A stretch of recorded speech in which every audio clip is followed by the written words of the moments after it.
Hello everybody and welcome back to another tutorial with me, Miss Birds. We are going to be looking at Chinese calligraphy. Now, we talked a little bit about calligraphy when we did our Islamic project. It's basically just very pretty writing, and lots of different cultures have their own ways of doing calligraphy, and it is a beautiful art form that we look at that has been really happening for thousands of years. And traditionally, we see great calligraphy in Japanese and Chinese artwork. And so we're going to be practicing a little bit of that today for our next project. Now, there's going to be a couple ways that you can do this. You can do it on a piece of paper with some paints. I have also added these practice tutorial papers onto our Google Classroom page for this assignment. If you have a printer at home, feel free to go ahead and print them out. Or if you would like to just put them up on screen and on a separate piece of paper, copy down the numerals and practice them, that is fine. You can do it if you don't have a paintbrush, you can do it with a pencil and just go through and follow the characters just as they're created here. Now, in Chinese calligraphy, there's a few ways we can do it, okay? We can go by looking at the actual sounds of words and how they're made and drawing out those characters. We can do characters that are made for actual words, right? Like what we have here, we have numerals, so we have 9, 10, 100. So these are all characters that actually mean something when they're written out. There are tons of different characters that we're going to be looking at, and you won't have to draw them all, but I want you to pick specific characters or things that you would like to draw in Chinese calligraphy that you would like to practice, because ultimately we're going to be using some of these characters for our final calligraphy project. So it doesn't matter if you're taking from the numerals page. There will also be a page that has nature characters, so characters that are revolved around or that mean things that we see or feel in nature. And then there's also some other characters of just basic words that you can use. So the whole assignment for today is we just want to make sure that we're going in and practicing the characters. Now, of course, it's always going to be best practice if you have a paintbrush with you and if you're working with paint on this, because then you get a real understanding of how to create the characters. They're not typically done with a pencil, but if a pencil is all you have, that's fine. You can do that as well. For today's little tutorial here, I'm going to be working on a piece of construction paper, and whatever kind of paper you have is fine. I'm going to be working with ink today, just regular ink. Black watercolor is also fine. And I'm going to be working with a sumi brush. Now, this is a traditional Japanese brush. This one is obviously made of plastic because it is just a replica from Dick Blick, the art company. But a real sumi brush is one that is made with bamboo, and it has natural fibers on the bristles. They tend to be rounded at the top, so if we look at kind of the comparison of a round paintbrush, it's pretty much the same. These fibers, because they're natural, tend to go out, like flare out a little bit more on their own. They're a little unruly, whereas, synthetic fibers that we see in a normal paintbrush are kind of put together a little bit more. But a sumi brush is really what is used traditionally when you're looking at Chinese calligraphy. Of course, most of you guys will have a paintbrush that looks like this if you picked up your art supplies packet, and this is fine as well too. We just want to look at the actual technique of trying to draw with the sumi brush. And there's a particular way that we would hold this brush. Now, normally when you're holding a pencil, you probably hold it like this, where your index finger is on the pencil, your middle finger, ring finger, and pinky are on the opposite side, and your thumb is kind of holding true. And normally we kind of write almost sideways, right? My hand is not completely straight up and down. It's a little bit to the side, and we kind of write like that, or at least most people do. Well, when you're holding a sumi brush, there's a very particular way you should hold it. And the way that we hold it is your index and your middle finger, okay, go on this side, where your ring finger and your pinky stay on the opposite, and your thumb holds on the other side like that. So again, your ring finger and your pointer finger, your index, and your middle finger go on this side of the paintbrush.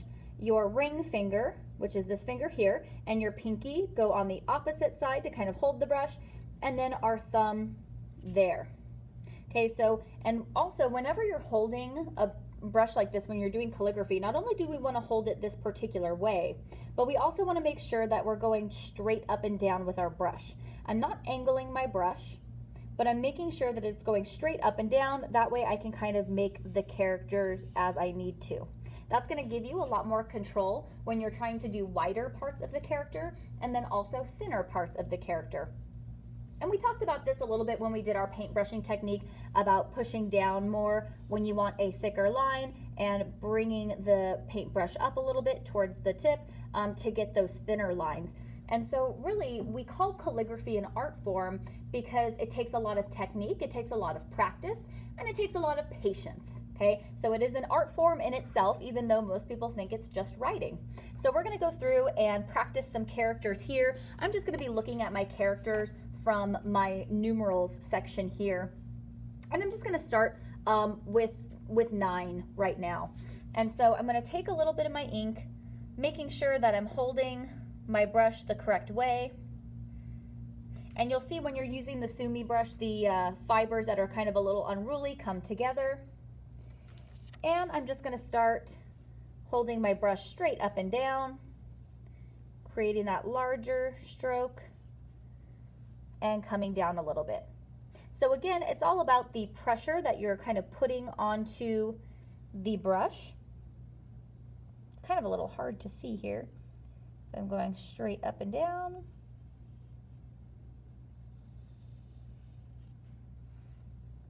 Okay, so probably not the best, but I'm sure if I practice a little bit more, I will get better. So I'm going to practice this a few more times. Noticing where my character on my sheet looks like and the character that I have here. So I was trying to do this first character, and this part here, I kind of looped it up really quick instead of extending it down around and then creating the up character. So I'm going to practice that again. So I'm going to go here, down, around, up.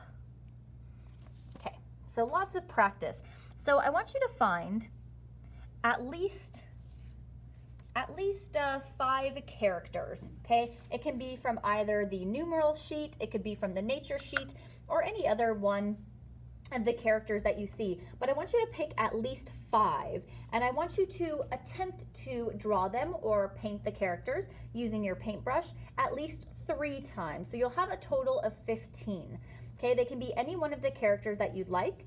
If you don't have paints, of course, you may just want to look at this page and practice drawing them out with your pencil. 1, 2, 3, 1, 2, 3, 1, 2, 3, 1, 2, 3.